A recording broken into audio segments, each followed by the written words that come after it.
Para continuar, les presentamos al licenciado Víctor Manuel Andrade Martínez, titular de la Unidad de Asuntos Jurídicos de la Auditoría Superior de la Federación, con la conferencia Ley General de Responsabilidades. Víctor Manuel Andrade Martínez es licenciado en Derecho, egresado del Instituto Tecnológico Autónomo de México y cuenta con un diplomado en Derecho de Amparo por el mismo instituto. Obtuvo una certificación en Fiscalización Superior Profesional por la Auditoría Superior de la Federación. Con una trayectoria de más de 15 años en la Auditoría Superior de la Federación, actualmente ocupa el cargo de titular de la Unidad de Asuntos Jurídicos. Participó en la reforma de los artículos 74 y 79 constitucionales en 2008. Además, en el proceso legislativo de la Ley de Fiscalización y Rendición de Cuentas de la Federación, publicada en el Diario Oficial el 29 de mayo del 2009, sin dejar a un lado su participación en la reforma constitucional en materia anticorrupción y en la elaboración de la Ley de Fiscalización y Rendición de Cuentas de la Federación, publicada en el Diario Oficial el pasado 18 de julio de 2016. Bienvenido, Víctor Manuel Andrade Martínez.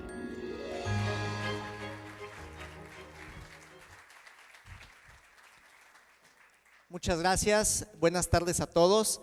En primer término, evidentemente, agradecer la invitación a la Auditoría Superior del Estado de Sinaloa, en específico a la auditora, quien como ya se comentaba, además de ser una de las pocas mujeres que ocupan la titularidad de una auditoría en una entidad federativa, pues es de los auditores más activos, más proactivos, más preocupados por los temas de fiscalización y que quien ha organizado un excelente evento como el que tenemos el día de hoy con los ponentes que invitó. A mí me va a tocar hablar sobre la Ley General de Responsabilidades, pero antes de entrar a hablar específicamente sobre ese tema, voy a hacer un pequeño preámbulo sobre cómo surge esta Ley General de Responsabilidades. Como ya se ha comentado, pues desde que el tema de la corrupción ha estado en las agendas políticas de los últimos sexenios, ha sido un tema toral de todas las campañas políticas en establecer las políticas adecuadas para combatir este fenómeno de la corrupción. En el sexenio anterior, primero surgió una idea de crear una Comisión Nacional Anticorrupción, se quería crear una figura de un comisionado anticorrupción y bueno, pues después de distintos análisis determinaron a quienes les tocó hacer esas determinaciones que no era lo mejor avanzar en esta figura y se determinó o se estableció el hacer un diseño con la creación de lo que hoy conocemos como el Sistema Nacional Anticorrupción. De ahí surgió una reforma constitucional que es el año de 2015, de mayo de 2015, donde se establece este Sistema Nacional Anticorrupción y en esencia lo que se quiso fue aprovechar instituciones ya existentes. Se revivió la Secretaría de la Función Pública porque en principio había la idea de desaparecerla, se fortaleció a la Auditoría Superior de la Federación, se modificó el anterior Tribunal Federal de Justicia Fiscal Administrativa para transformarlo en Tribunal Federal de Justicia Administrativa, se creó la Fiscalía en Combate a la Corrupción y a través de estas organizaciones, con un tema central que es la participación de la sociedad civil a través de los comités de participación ciudadana, pues se diseñó el Sistema Nacional Anticorrupción, cuyo objetivo es pues que estén coordinadas todas las autoridades que tienen que ver con la prevención, detección y sanción de irregularidades que pueden dar pie a un acto de corrupción. Dentro de esa gran transformación, un elemento toral de esto fue el establecer un nuevo mecanismo en el tratamiento de las responsabilidades administrativas y fue el crear una Ley General de Responsabilidades. Porque así como en las agendas políticas un tema central era el combate a la corrupción, pues también lo es la percepción o más allá de la percepción, la realidad de existencia de impunidad. Es decir, se detectan muchos casos, se detectan irregularidades, se hacen estos casos mediáticos, pero la sensación o la realidad que acontece es que pues no hay sancionados o no hay sanciones ante quienes cometen este acto de corrupción. Yo coincido con lo que se ha platicado anteriormente, el elemento de la sanción pues evidentemente tiene que estar presente porque es un efecto inhibidor, pero un tema central de combate a la corrupción siempre va a ser la prevención. Y ahora sí, ya para empezar sobre el tema específico, pues dentro de todo este escenario, pues se dice hay que cambiar la mecánica de cómo se están llevando a cabo los procedimientos de responsabilidades, hay que cambiar la mecánica de cómo se sanciona. Y entonces, una idea puede ser, ¿por qué no se sanciona? ¿Por qué nunca o en la mayoría de las veces no hay sanción? Y desde un punto de vista estrictamente formal puede haber dos grandes causas o dos carriles. La primera, porque a quien le toca sancionar, no sanciona, por diversos motivos.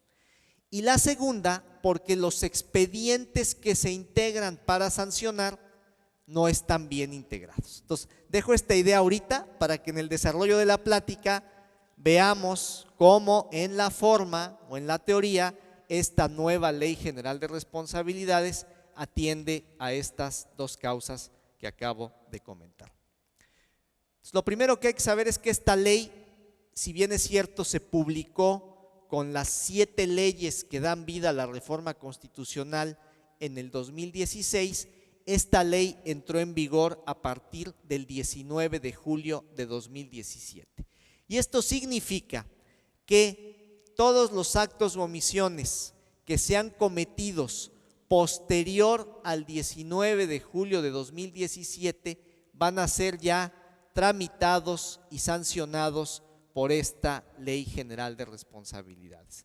Todo lo anterior a esa fecha se seguirá rigiendo por las leyes que estaban vigentes en ese momento. Y con la entrada en vigor de esta Ley General, pues se abrogaron todas las leyes que se puedan contraponer a este nuevo ordenamiento legal. ¿Cuál es el objeto de esta Ley General de Responsabilidades? Distribuir las competencias entre los órdenes de gobierno para establecer las responsabilidades administrativas de los servidores públicos, cuáles son sus obligaciones, las sanciones aplicables por los actos o omisiones en que incurran y las que correspondan a los particulares vinculados con faltas administrativas graves.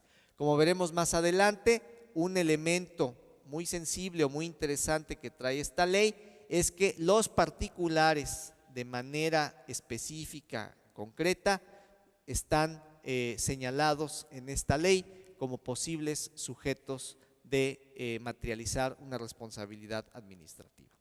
Asimismo, la ley establece los principios y obligaciones que rigen la actuación de los servidores públicos, va a establecer las faltas administrativas graves y no graves de los servidores públicos, las sanciones aplicables, así como los procedimientos para su aplicación, determinar los mecanismos de prevención, corrección e investigación de responsabilidades y va a crear las bases para que todo ente público establezca políticas eficaces de ética pública y responsabilidad en el servicio público. El concepto de ética pública adquiere un papel central a raíz de esta ley. Ahora todo ente público en algún momento deberá contar con sus códigos de ética, sus códigos de conducta y bueno, pues esta es una parte toral también en esta materia. Ámbito de aplicación de la ley. La Ley General de Responsabilidades, que aquí también hacemos un paréntesis, estamos hablando de una ley general. Las leyes generales tienen características específicas.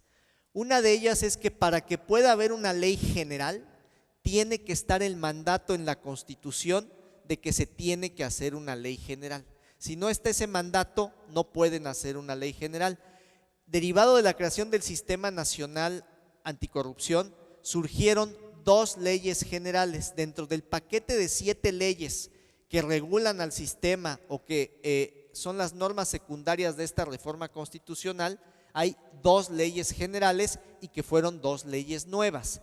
La Ley General del Sistema Nacional Anticorrupción y la Ley General de Responsabilidades.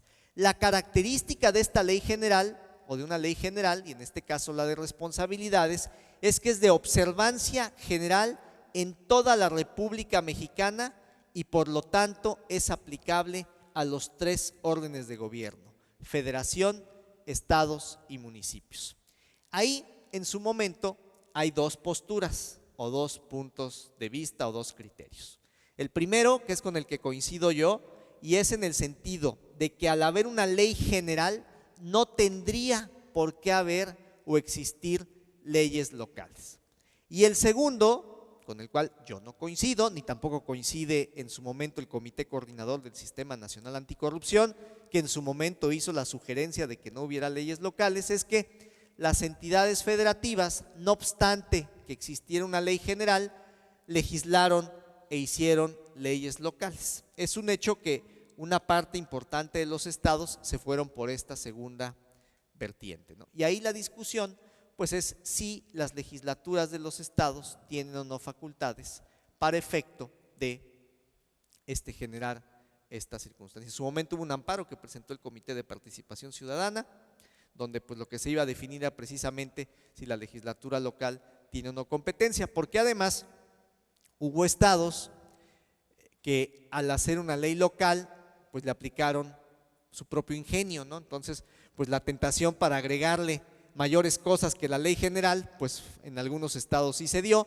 y eso pues trastoca la intención y el objetivo de una ley general, porque además con la ley general se trató de resolver un problema que existía y era la heterogeneidad de los mecanismos como se regulaban y se trataban las responsabilidades.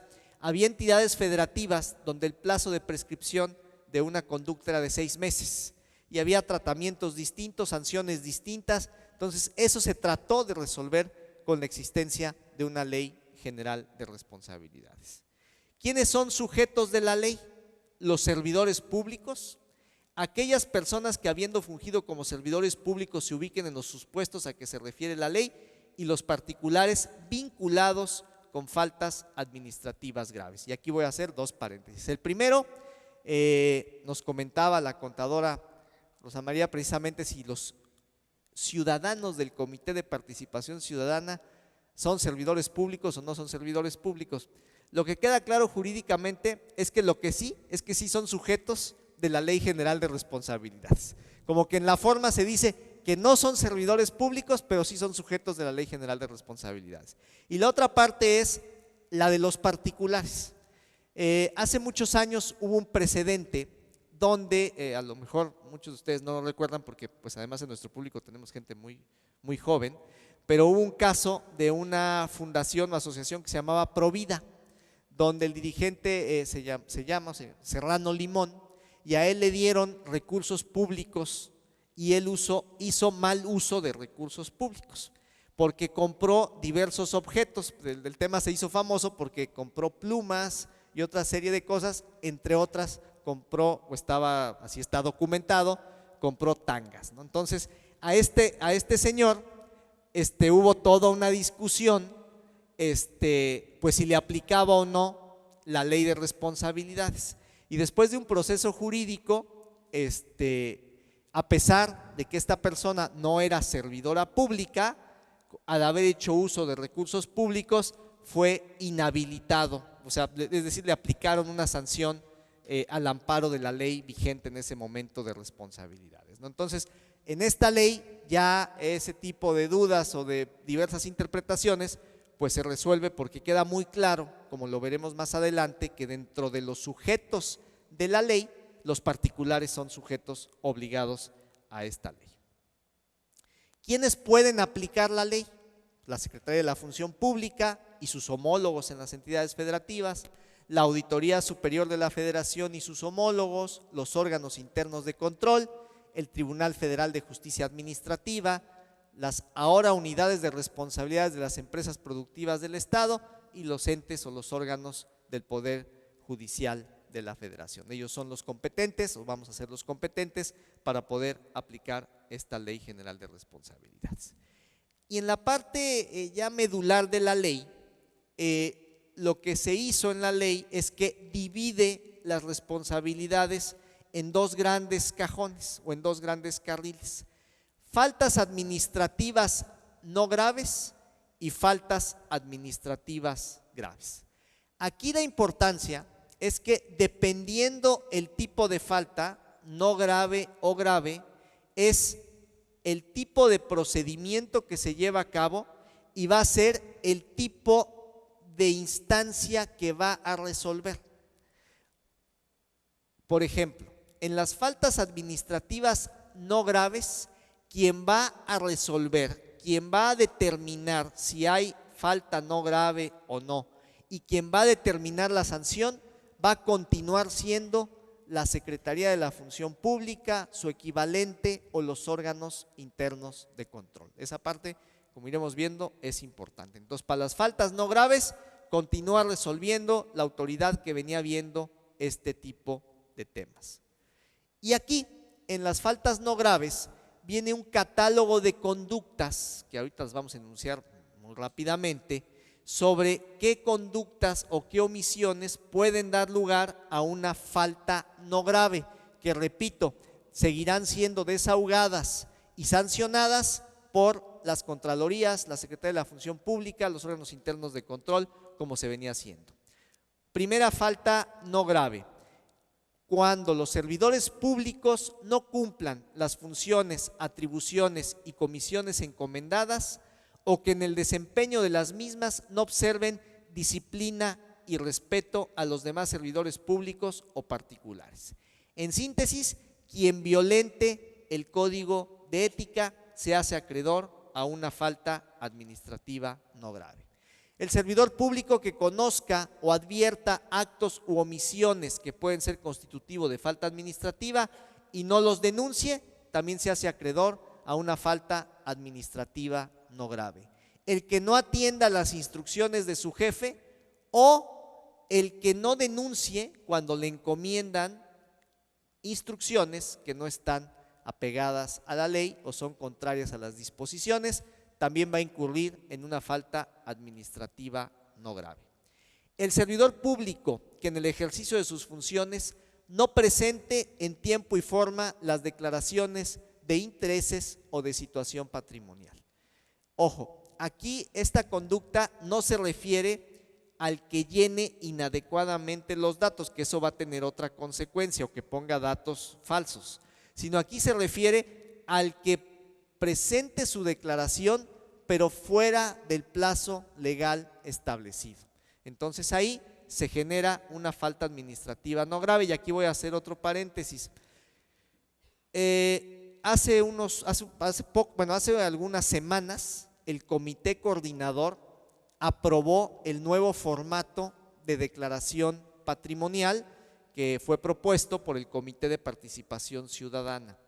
Esto significa que una vez que este formato, sobre todo para la siguiente declaración de modificación, que va a ser en el mes de mayo de 2020, ya todos vamos a tener que llenar ese formato, todos por igual, ahora sí que todos los servidores públicos de todo el país. Antes los formatos tenían variaciones, dependiendo si era el formato para servidores públicos federales, para legisladores, tenía variaciones. Ahora el formato va a ser un formato único, tiene diversos campos, la verdad es que tiene un número considerable de campos, y bueno, pues habrá que ser cuidadosos, primero para llenarlo en tiempo y forma, y después pues para no poner datos falsos.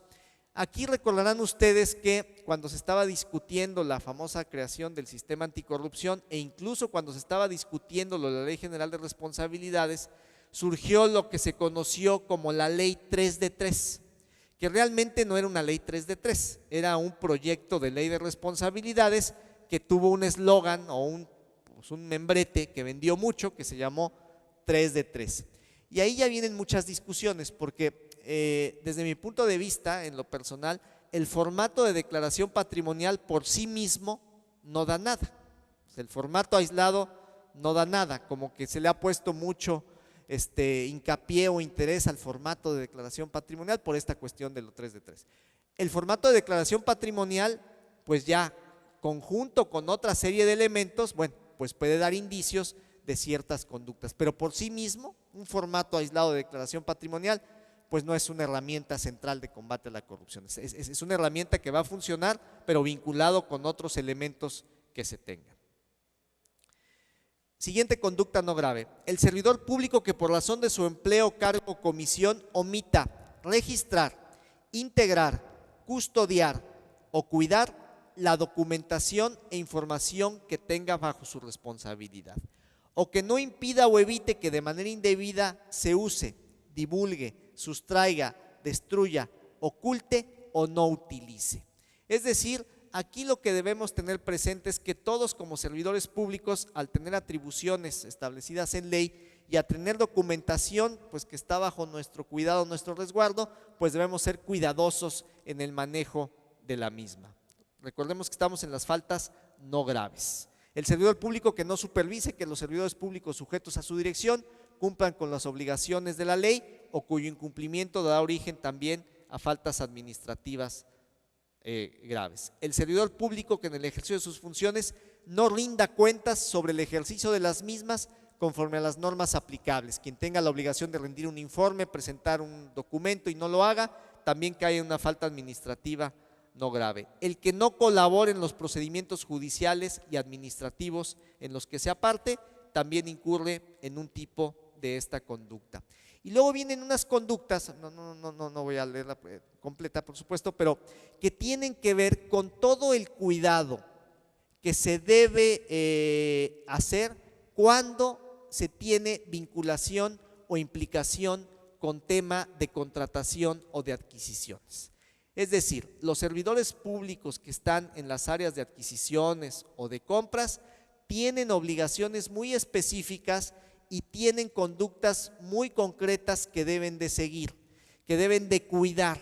Por ejemplo, aquí nos dice que en la celebración de todo este tipo de actos jurídicos, como son contratos, arrendamientos, enajenaciones, ellos deben de cerciorarse que el particular que está participando en estos procesos pues cumpla determinadas características, deben cerciorarse de que estos particulares, bajo protesta de decir verdad, cumplan con determinadas circunstancias. Entonces, a ellos les da un peso importante la ley para ir cuidando las acciones que se realizan. Este es un repaso muy sencillo, nada más para entender que hay faltas no graves. Más o menos, ¿cuáles son estas faltas no graves? Son, entre comillas, faltas que la ley las ve digamos menores, pero bueno, conllevan una sanción. Y lo otro importante, estas faltas no graves, repito, las continúa sancionando una Contraloría, un órgano interno de control. Pero la ley estableció ahora un catálogo muy puntual, muy específico de faltas administrativas graves. Y ahí viene la primera gran diferencia con el sistema de responsabilidades anteriores. Y ahí viene una de las respuestas a las primeras interrogantes que nos hacíamos, que era que la autoridad que le tocaba resolver no sancionaba.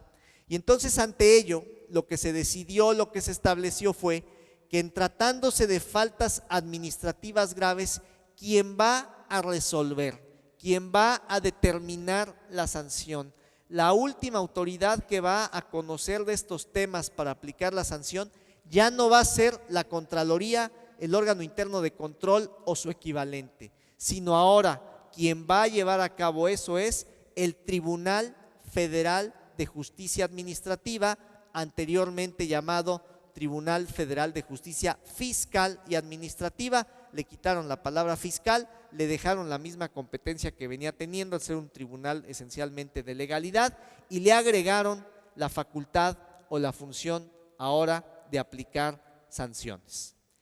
¿Por qué? Porque regresando a la pregunta inicial, muchas veces se cuestionaba que la autoridad fuera juez y parte, es decir, que la autoridad que auditaba, entendiéndose Secretaría de la Función Pública, Contralorías, incluso Auditoría Superior, fuera la misma que sancionar.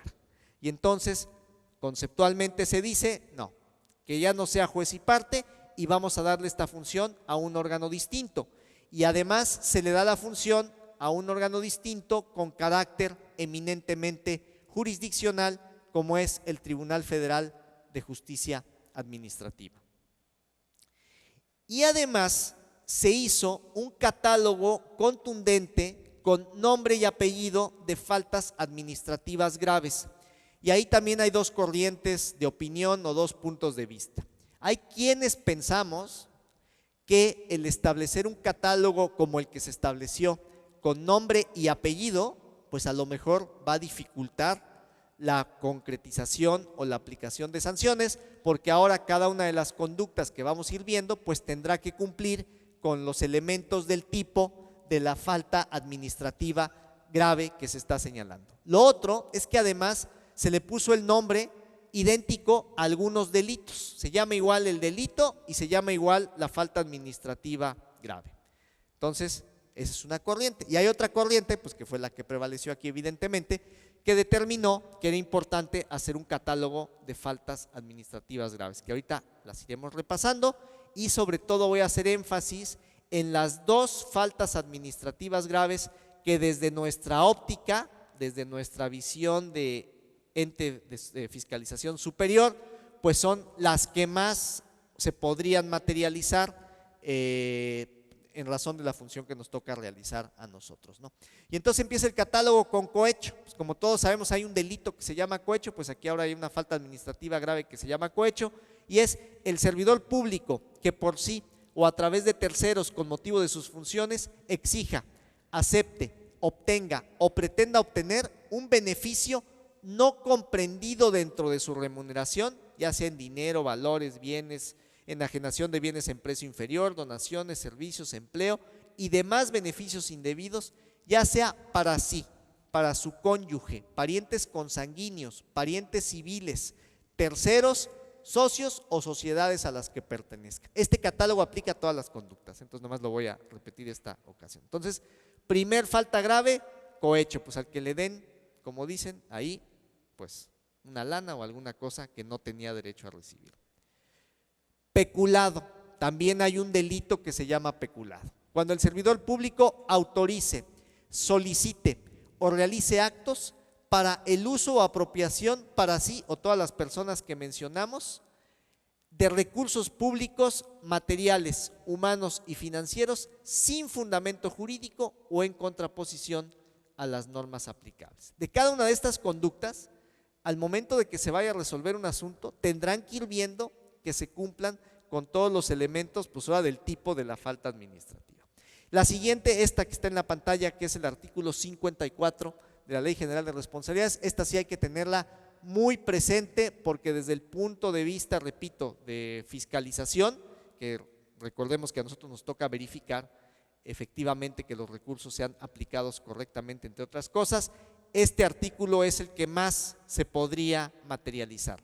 Porque además, si lo leemos, que ahorita lo vamos a desmenuzar, vamos a ver lo abierto que está en este caso este supuesto. Y dice, el servidor público que autorice, solicite o realice actos para la asignación o desvío de recursos públicos, materiales, humanos y financieros sin fundamento jurídico o en contraposición a las normas aplicables.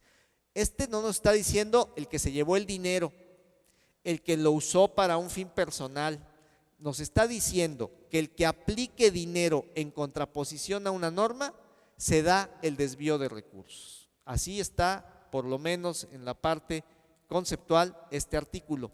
Entonces, antes todo lo que caía en un presunto daño patrimonial y que la Auditoría Superior al final del camino hacía un pliego de observaciones y luego un procedimiento de fincamiento de responsabilidades resarcitorias, pues ahora se va a ir por esta vía porque se va a actualizar una falta grave que se llama desvío de recursos públicos. Entonces, si este artículo hay que tenerlo pues muy presente, pues para todos debemos tenerlo muy presente, ¿no? Utilización indebida de información.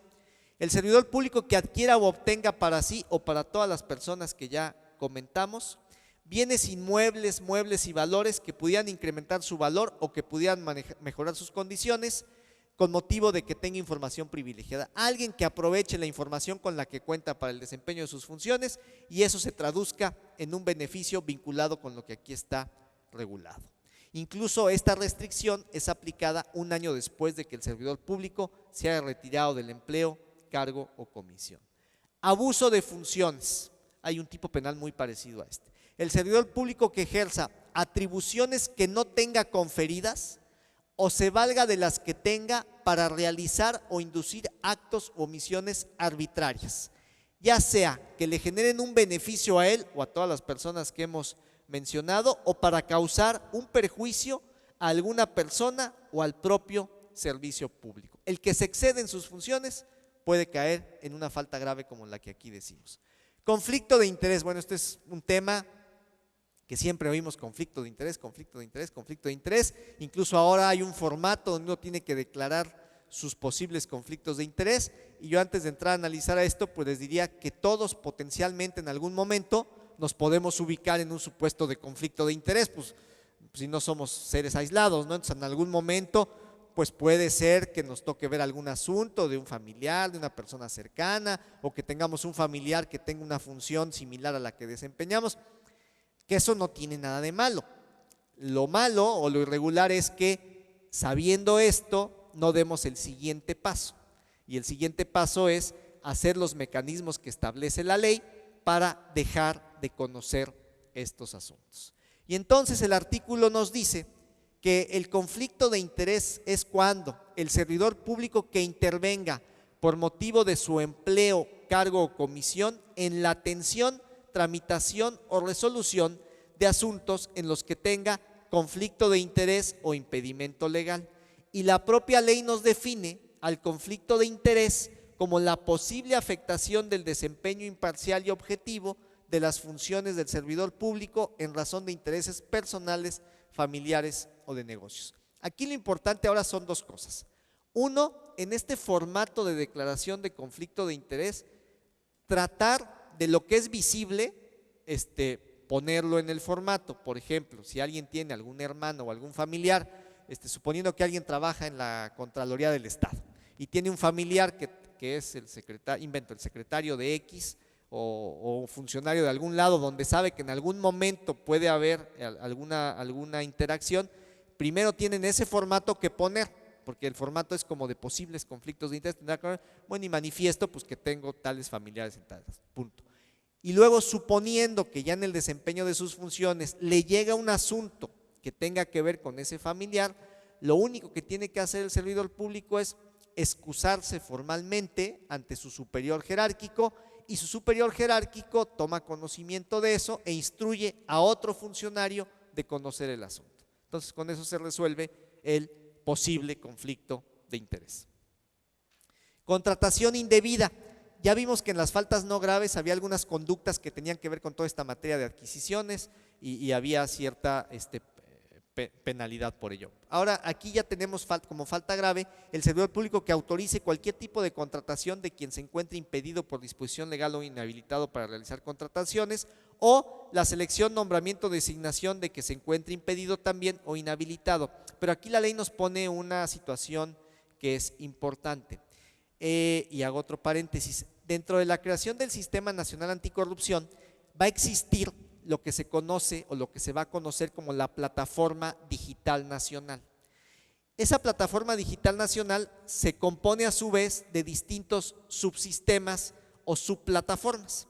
Va a estar la patrimonial, va a estar la de adquisiciones, y entre otras va a estar la de los servidores públicos sancionados. Entonces la propia ley nos dice que uno va a incurrir en esa falta de contratación indebida siempre y cuando a quien se está contratando aparezca en esa plataforma, si no, pues cómo va a tener conocimiento el servidor público de esta situación.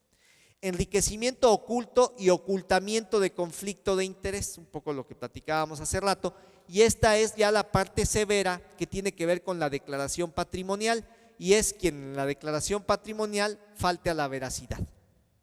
Entonces por eso hay que ser cuidadosos al llenar la declaración patrimonial, para que no por una omisión o descuido faltemos a la veracidad en el llenado de estos datos.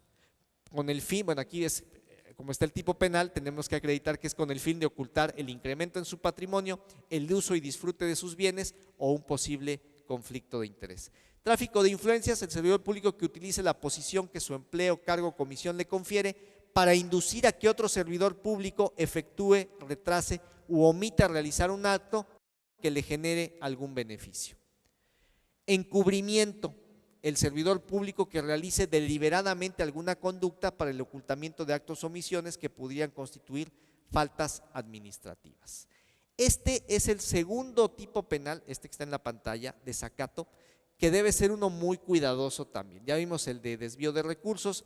En cuanto al desacato, se nos dice que el servidor público que tratándose de requerimientos o resoluciones de autoridades fiscalizadoras, como la Auditoría Superior de la Federación, de control interno, judiciales, electorales, derechos humanos o cualquier otra competente, proporcione información falsa, omita dar respuesta alguna o retrase deliberadamente y sin justificación la entrega de información, a pesar de que se le hubiera impuesto una medida de apremio. Es decir, tiene que haber primero ya haberse impuesto una medida de apremio y después que continúe esta conducta, y entonces se materializa este artículo de desacato.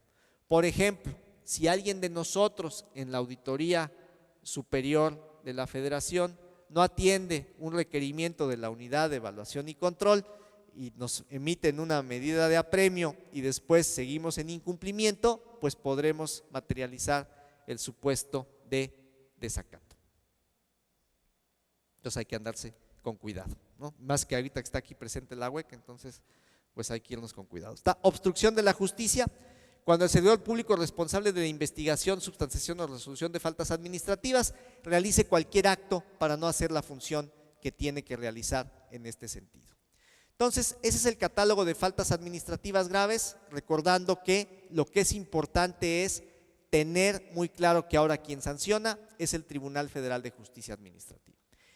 Y así como se estableció un catálogo de conductas no graves y graves para servidores públicos, se estableció un catálogo de conductas para los particulares vinculados con faltas administrativas graves, que también la autoridad que se va a encargar de sancionar es el tribunal. Normalmente en un acto de corrupción, o en términos generales, pues hay dos partes, el servidor público y también hay un particular que está interactuando con el servidor público. Entonces la ley lo que hizo fue poner el catálogo del otro lado de la moneda de muchas de las conductas que ya vimos de los servidores públicos. Aquí las voy a enunciar en aras de no hacer muy larga la presentación. Soborno. Ya vimos que la primera conducta que teníamos de servidores públicos era el cohecho, pues ahora tenemos la otra cara de la moneda, es el soborno, es el particular que prometa, ofrezca o entregue pues dinero, valores o alguna situación al servidor público que no tenía obligación de dar. Participación ilícita en procedimientos administrativos. Vimos que el servidor público tenía que cuidar que no participara alguien que no podía participar, pues también está la otra cara de la moneda para el particular que participa donde no debe participar, pues porque falsea información o presenta documentación que no debe. Tráfico de influencias, pues el servidor público que utiliza su influencia, poder económico, político para obtener un beneficio para sí o para un tercero. Utilización de información falsa, va de la mano con lo que comentábamos, quien presenta información falsa para simular cuestiones o poder participar en algún tema y obtener alguna autorización o ventaja. Obstrucción de facultades de investigación, pues el particular que haga una serie de actos, también como proporcionar información falsa, retrase la información, no dé respuesta, todo con la intención de que la autoridad investigadora no haga lo que le corresponde hacer. Colusión, el particular que ejecute con uno o más particulares acciones que impliquen o tengan por objeto o efecto obtener un beneficio o ventaja indebida, también en materia de contrataciones públicas de carácter federal, local o municipal. Uso indebido de recursos públicos, esta es la otra cara de la moneda del desvío de recursos. Siempre en un tema, como veíamos, no solamente están servidores públicos y están particulares.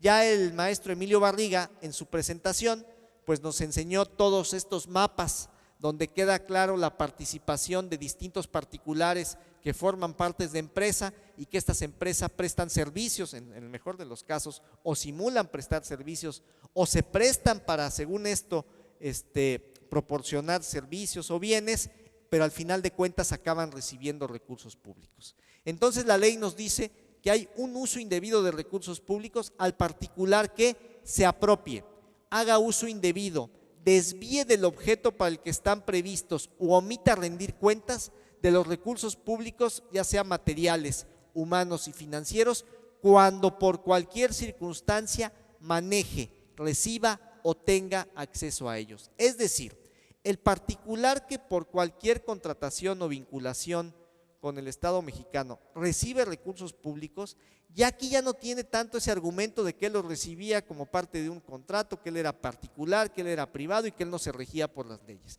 Aquí la ley dice que si un particular hace mal uso de un recurso público que se le dio, va a ser sujeto a la Ley General de Responsabilidades. Contratación indebida de exservidores públicos, pues cuando el particular contrata un exservidor público que tiene un impedimento para desempeñar una función. Y esta la voy a leer porque esta es una conducta muy peculiar. De hecho, está definida como una falta administrativa grave de particulares en situación especial.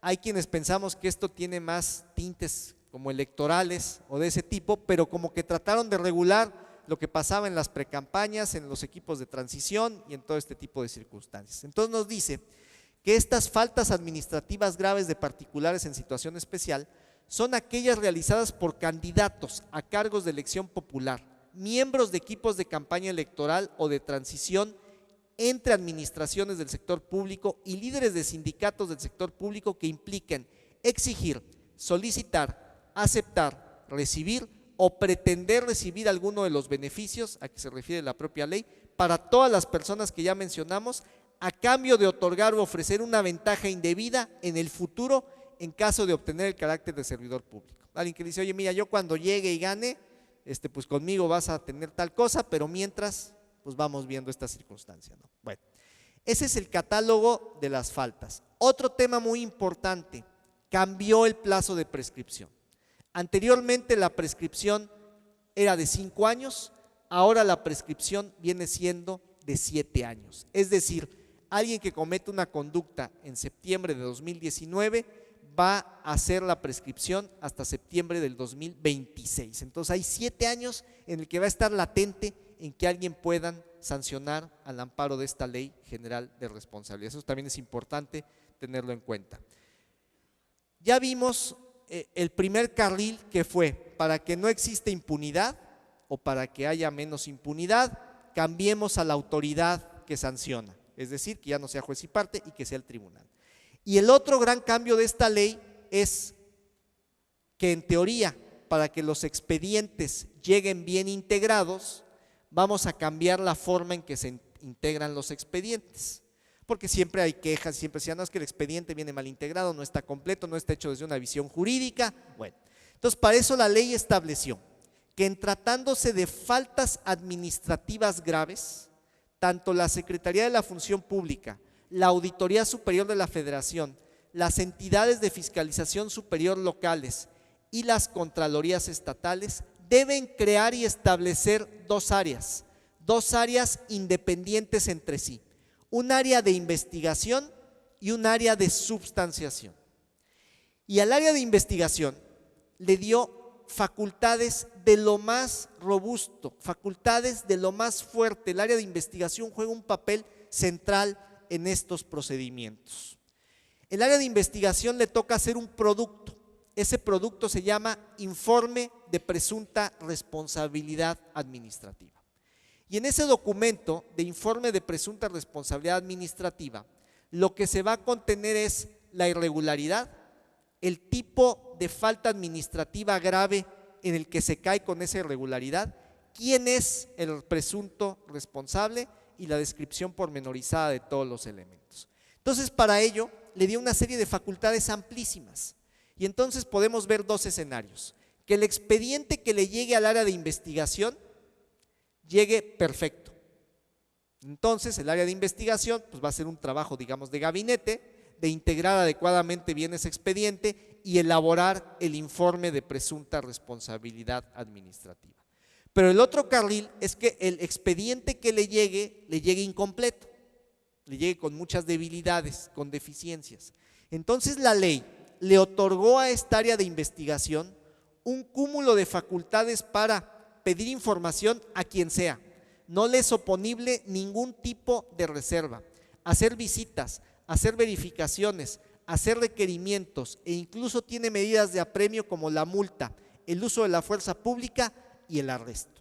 Entonces, esta área de investigación se convierte en un ente que va a poder hacer cualquier acto que le marca la ley, que es amplísimo, para subsanar y completar un expediente donde se presuma que puede haber una falta administrativa grave. De hecho, el área de investigación es la autoridad a la que le compete calificar la falta como grave. Bueno, una vez que esta área de investigación, con estas características que les acabo yo de contar, realiza esta función, ese expediente lo va a mandar ¿a dónde? A la otra área independiente de ella que se llama de substanciación. Y esta área de substanciación va a recibir el expediente, lo va a analizar y suponiendo que coincide con lo que determinó el área de investigación, lo que va a hacer es un mini procedimiento administrativo, citando a las personas que están denominadas como presuntos responsables a una audiencia donde se van a llevar a cabo una serie de diligencias. Esta área de substanciación va a completar ese expediente y lo va a mandar ¿a dónde? A quien va a sancionar, a la autoridad nueva que le corresponde sancionar, que es el Tribunal Federal de Justicia Administrativa. Entonces la ley pretende o pretendió bajo esta nueva óptica que los expedientes tuvieran este nuevo proceso de integración, que tuvieran esta manera de completar los elementos para que al llegar a la nueva autoridad que va a sancionar, llegaran de manera completa y entonces esta percepción o esta realidad de que no hay sanciones pues pueda revertirse. Esos son los elementos que establece ahora la ley procedimentales. Entonces tenemos que para una falta grave hay un catálogo, hay una autoridad que sanciona, que es el tribunal, y hay un nuevo procedimiento donde intervienen dos áreas, un área de investigación y un área de substanciación. Después de todo este mecanismo que señalamos, pues llegamos a la parte final. Las láminas siguientes, lo que les acabo de decir vienen en las láminas siguientes, que aquí las vamos a dejar, pero pues ya no quise aburrirlos con esto. Y entonces llegamos a la última parte, que es cuando ya va a sancionar el tribunal. Y entonces el tribunal pues va a tener sanciones una vez que le llegue el expediente del área de substanciación, ya sea para servidores públicos, que tenemos suspensión, destitución, sanción de inhabilitación, o para particulares, que en los particulares incluso la sanción más severa viene siendo incluso la disolución de la sociedad, de las personas morales.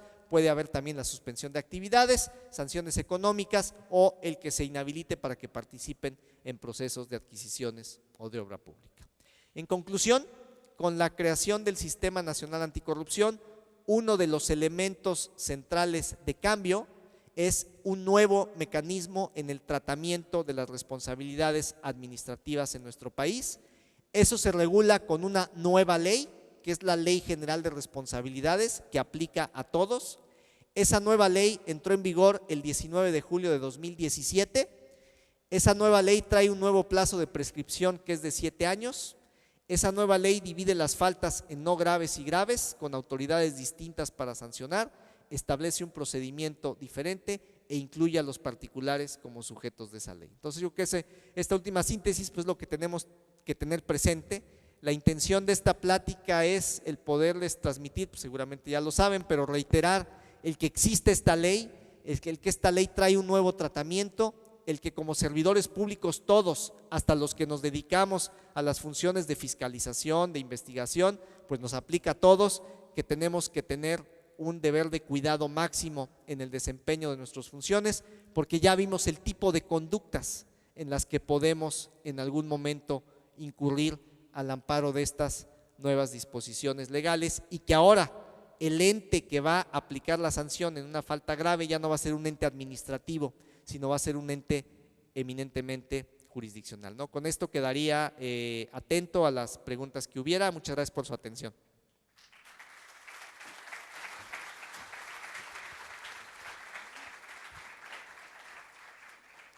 Muchas gracias, licenciado.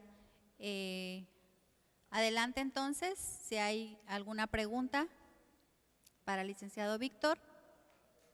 Ahí tenemos.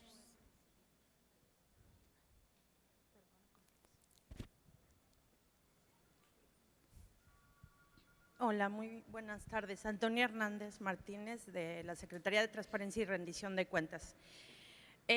Viendo todo el panorama, efectivamente, uno de los primeros eslabones para iniciar un caso de presunta, pues son los actos de fiscalización que nosotros llevamos a cabo. y derivan de cédulas de observaciones. Nuestra Secretaría hace auditorías conjuntas con la Secretaría de la Función Pública. También tuve la oportunidad de trabajar con la Secretaría de Función Pública en la Unidad de Transparencia y Rendición de Cuentas, específicamente en la de desvío de recursos. Analizamos las cuentas bancarias específicas. Entonces, el criterio que se tenía entonces era de que no podíamos poner la desviación de recursos porque decíamos que teníamos que acreditar en que se habían ejercido esos recursos, que no se destinaron al fin para el cual fueron otorgados, llámese obras, adquisiciones, acciones, etcétera. Entonces, allí, ¿qué criterio, por ejemplo, está tomando la Auditoría Superior de la Federación, que finalmente también es el eje rector junto con la Secretaría de la Función Pública, para este tipo de observaciones que nosotros detectemos? ¿Es necesario o no es necesario que se acredite que se desvió en determinado fin o solo con el desvío hacia otra cuenta bancaria que no es la específica y que ya no se devolvió a la cuenta bancaria específica? Aquí tenemos dos circunstancias. La primera, ¿cómo venimos trabajando? Porque tengo que decir algo.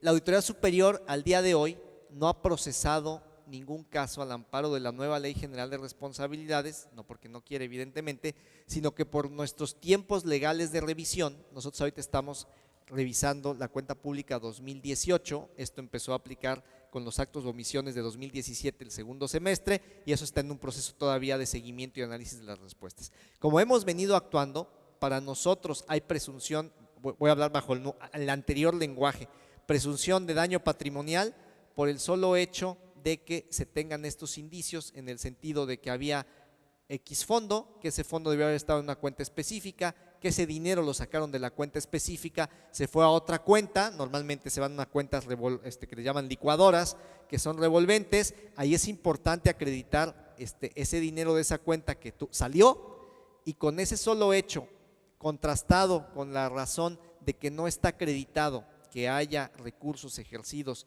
en el fin específico para el que se determinaron, para nosotros hay una presunción de daño patrimonial. E incluso en materia penal hemos tenido casos de éxitos con esa circunstancia, ¿no?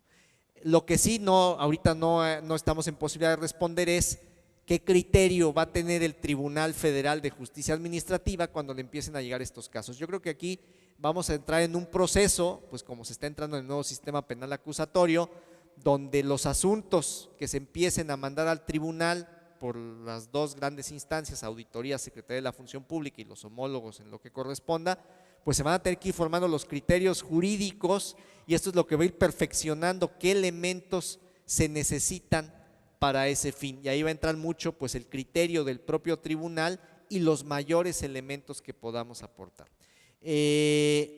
Regresando y un poco a la pregunta que por aquí nos habían hecho anteriormente, pues todo lo que presentó el maestro Emilio Barriga del Big Data, de esta nueva modernización, de todo, pues lo que va a servir es precisamente para poder robustecer los expedientes y que lleguen con mayores elementos. Ahora, en un caso, vamos un poco a aplicar la última parte de la plática. El área que audita, la Contraloría, la Secretaría de la Función Pública, pues llegaron a determinar determinados estados de cuenta, vieron que el dinero salió de la cuenta específica, la cuenta revolvedora, la cuenta licuadora, y hasta ahí tienen, ¿no? Bueno, eso va a llegar al área de investigación, y el área de investigación va a tener que hacer un esfuerzo, o tiene ciertas facultades, pues para tratar de completar el expediente. La intención es que los expedientes puedan llegar con los mayores elementos para que cuando lleguen no haya pues criterios que echen abajo donde existe una inadecuada aplicación de recursos. Pero también eso no quiere decir que las autoridades que nos encargamos de llevar los casos prejuzguemos antes de tiempo y pensemos que a lo mejor eso no va a funcionar. Nuestra obligación es pues al llegar al límite, y con lo que tengamos al límite tratar de que esos asuntos vayan para adelante.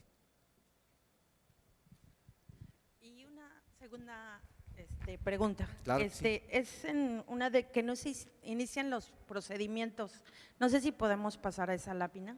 En donde una irregularidad administrativa, donde no se inicia el procedimiento que se va a tener la obligación de en los 30 días. Hay No sé si una- traigo esa lámina, pero Sí, está sí bien. hay, Ajá. sí hay evidentemente, a ver, vamos a ver. Mm, Está casi al final. A ver, Sí. aquí le voy moviendo.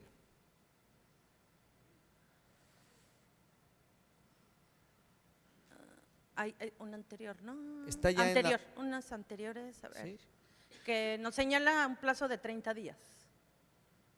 Antes, No, otra. será antes. Creo que es ese, ¿no? Ahí está. No sé si substanciación. No se inicia el procedimiento correspondiente Sí, ante la autoridad competente dentro del plazo, dentro de los 30 días, a partir de que se tenga conocimiento de la conducta. Aquí, por ejemplo, igual, o sea, el área de auditoría tiene que entregar el informe de auditoría al área investigadora, sí. pero en ese tiempo transcurren los 45 días que tiene el ente fiscalizado para atenderla. No, estaríamos Es a partir de que ya tiene Sí, conocimiento. estamos hablando de cosas distintas. Ok. Una cosa, aquí estamos hablando de los 30 días que tiene el área de substanciación una vez que le mande el expediente el área de investigación. Ok. Para efectos de la Auditoría Superior de la Federación, rapidísimo, nosotros emitimos un pliego de observaciones, como se venía haciendo, al ente que se auditó. Este va a contestar en 30 días. El área de seguimiento analiza la respuesta, determina que no se solventa, hace un dictamen de no solventación. Y ya ese dictamen de no solventación junto con el expediente se va a investigación, investigación hace todo lo que les dije, e investigación luego lo pasa a substanciación, substanciación tiene la obligación de en 30 días ver qué va a hacer con ello, la audiencia y se va al tribunal. O sea, ahora el área los que hacen auditorías les cambió la vida, porque ya ellos se encargan de hacer la auditoría a donde llegaron y se lo mandan a investigación. A los que son de investigación, pues también les va a cambiar la vida. Sí. Todos los de auditoría deben invitar a comer a los de investigación porque… Muy bien. Gracias. Una última pregunta, ¿tenemos tiempo por acá? Sí, muy buenas tardes a todos. ¿Cómo evaluar o quién evalúa el desempeño de un funcionario público antes de que caiga en una falta administrativa, ya sea grave o no grave? Antes de que un servidor público caiga en una falta administrativa grave o no grave… ¿Quién evalúa al servidor público el desempeño? Bueno, quien debe evaluar al servidor público en el desempeño, pues primordialmente es su jefe, la propia institución donde labora, es el que debe ir verificando que el servidor público vaya cumpliendo las metas, objetivos que tiene él materializados y que vaya desempeñando su trabajo con los diversos valores que la propia institución establece para tal efecto. Porque lo que usted está señalando es que estamos hablando en dos ámbitos. Ya el ámbito cuando alguien comete una irregularidad ya se convierte en una falta administrativa no grave o grave y está el catálogo. Eso no tiene vuelta de hoja. Quien cruza esa línea de lo que dice la ley ya es irregularidad.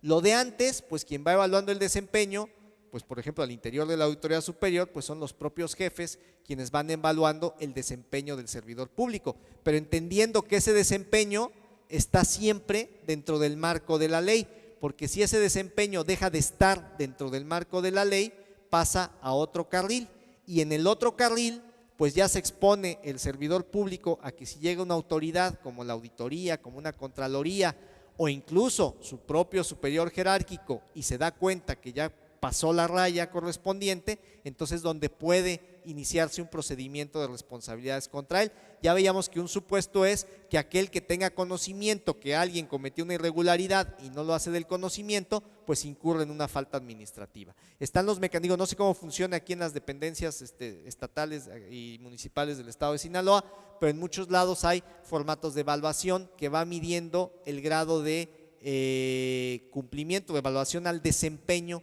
de los servidores públicos. Gracias. A usted. Muchas gracias, licenciado. Nos acompaña, por favor, para acá. Le pedimos a la licenciada Emma que nos acompañe para la entrega del reconocimiento y el obsequio que le estamos entregando de parte de la Auditoría Superior del Estado de Sinaloa.